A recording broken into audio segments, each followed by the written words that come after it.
The air in the mansion was always thick with unspoken expectations, a silent hum of wealth, and the subtle tension of lives lived under scrutiny.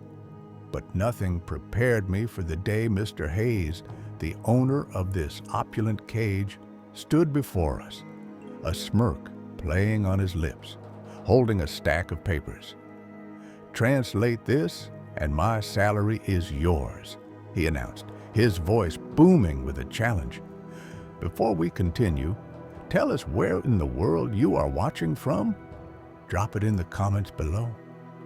And if you enjoy this story, don't forget to like the video and subscribe for more powerful content like this. His eyes, usually cold and calculating, held a glint of amusement, as if he knew something we didn't.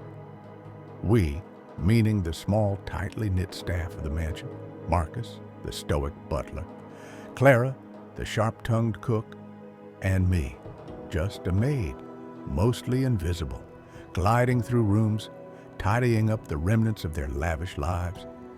The papers looked dense, filled with what appeared to be ancient script, lines and symbols twisting in a language I couldn't even begin to identify. It was clearly a test, a cruel joke even, designed to highlight our limitations, to remind us of the vast chasm between his world and ours. Marcus, ever proper, cleared his throat, a faint blush rising on his neck. Clara scoffed, muttering under her breath about fancy rubbish. But I just stood there, a strange sense of recognition stirring within me, a faint echo from a past I rarely spoke of, a past I had tried so hard to leave behind. Mr. Hayes' laugh was hearty, almost contemptuous. "Impossible, isn't it?" Just as I thought. He turned away, clearly satisfied with his little performance, ready to dismiss us and our collective inability to meet his outlandish demand. But something snapped inside me. It wasn't defiance, not exactly. It was more like an instinct, a forgotten muscle twitching to life. "Wait," I heard myself say, the word a small, almost imperceptible sound in the grand foyer. Everyone froze. Marcus looked horrified. Clara's eyes widened, and Mr. Hayes, mid-turn, slowly pivoted back, his smirk replaced by a look of mild surprise, almost annoyance. "Did you say something, Elara?" he asked, his tone dripping with skepticism. I nodded, my heart pounding a frantic rhythm against my ribs. I think I can read it." The words felt foreign on my tongue, but true. The script, those intricate symbols, they were not entirely unfamiliar. They were echoes of a childhood spent in a small, dusty village, a place far removed from the polished marble and gilded ceilings of this mansion. Mr. Hayes stared at me, his eyes narrowing. The amusement had completely vanished, replaced by a scrutinizing intensity. "You? A maid? Don't be absurd." He gestured dismissively at the papers. "This is a rare ancient dialect. Only a handful of scholars in the world can decipher it." His voice held a dismissive edge designed to put me back in my place, to remind me of the hierarchy. But something had shifted within me. The quiet, invisible maid was gone, replaced by a flicker of the girl I used to be, the one who devoured old texts and listened to the whispers of forgotten languages. "My grandmother," I began, my voice gaining a surprising steadiness. "She taught me. She was from a very old village far from here, where these stories, these writings, were part of our daily lives." It was true. My grandmother, a small woman with eyes like ancient stars, had filled my childhood with tales and lessons, meticulously tracing these very symbols in the sand, on leaves, on scraps of parchment. She believed in keeping the old ways alive, even as the modern world encroached. Mr. Hayes scoffed again. There was a hint of something else in his gaze now, a flicker of doubt, perhaps, or even a nascent curiosity. "All right, Ilara, let's see it then." He extended the stack of papers, his hand still holding them tightly, as if reluctant to truly let go. I took them, my fingers brushing against his, the crispness of the old paper a familiar comfort. I smoothed the top page, my eyes scanning the intricate lines. And then I began to read, my voice, usually hushed and polite, transformed. It wasn't loud, but it was clear, resonant, imbued with a cadence that spoke of ancient rhythms and forgotten lore. The language flowed from me, not like something I was translating word by word, but like a river finding its natural course. I didn't just read the words, I embodied them. I spoke of legends, of the rise and fall of forgotten kingdoms, of heroes and villains whose names had been lost to time, of prophecies that seemed to weave through the very fabric of existence. The story was intricate, beautiful, and utterly captivating. As I read, the atmosphere in the foyer changed. Marcus, who had been stiff and uncomfortable, leaned forward, his usual formality forgotten.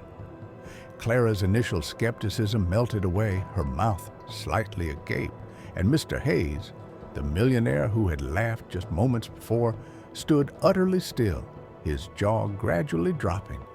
His face, usually a mask of control, was now a tableau of astonishment.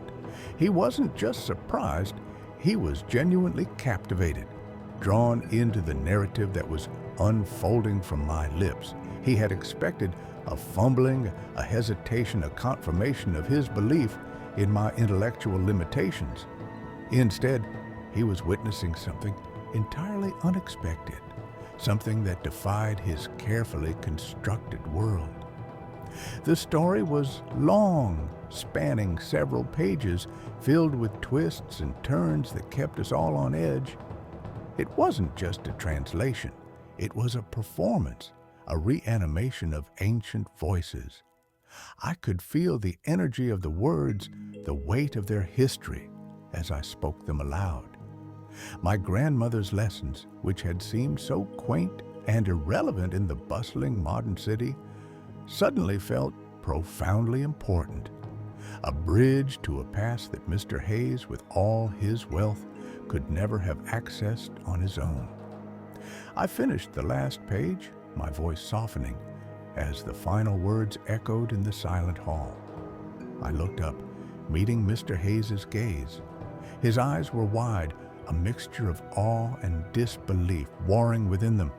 He looked like a man who had just seen a ghost, or perhaps a miracle.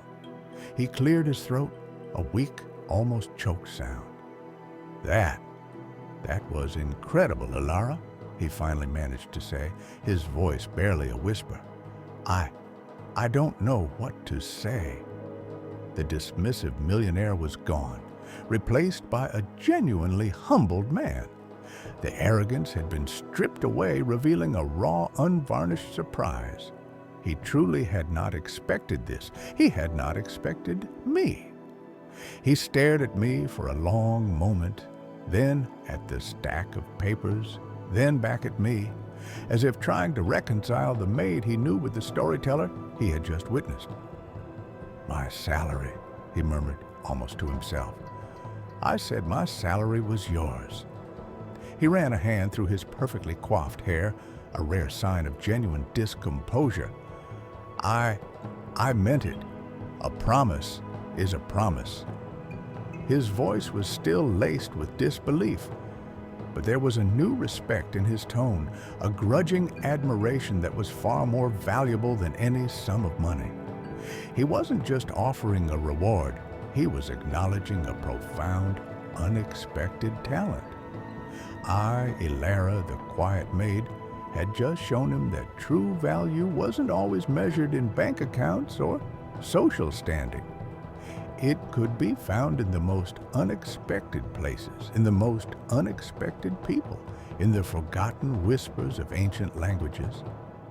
He spent the next hour peppering me with questions, not about my duties as a maid, but about the dialect, about my grandmother, about the stories themselves.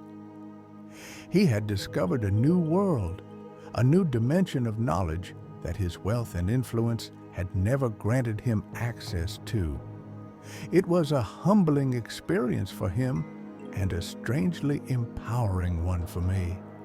The mansion, which had always felt like a place of stark separation, suddenly felt a little smaller, the invisible lines between us a little less defined. My salary, as he promised, became my own. But more than the money, it was the shift in perception that truly mattered. I was no longer just the maid. I was a Lara, the keeper of stories, the voice of a forgotten past. And Mr. Hayes, the millionaire who had laughed, had learned a lesson that day, one that no amount of money could buy. Never underestimate the quiet ones, for they often hold the most extraordinary secrets. The incident became a whispered legend among the staff, a testament to the unexpected power of hidden talents. And from that day forward, the hum in the mansion felt different, a little less tense, a little more human.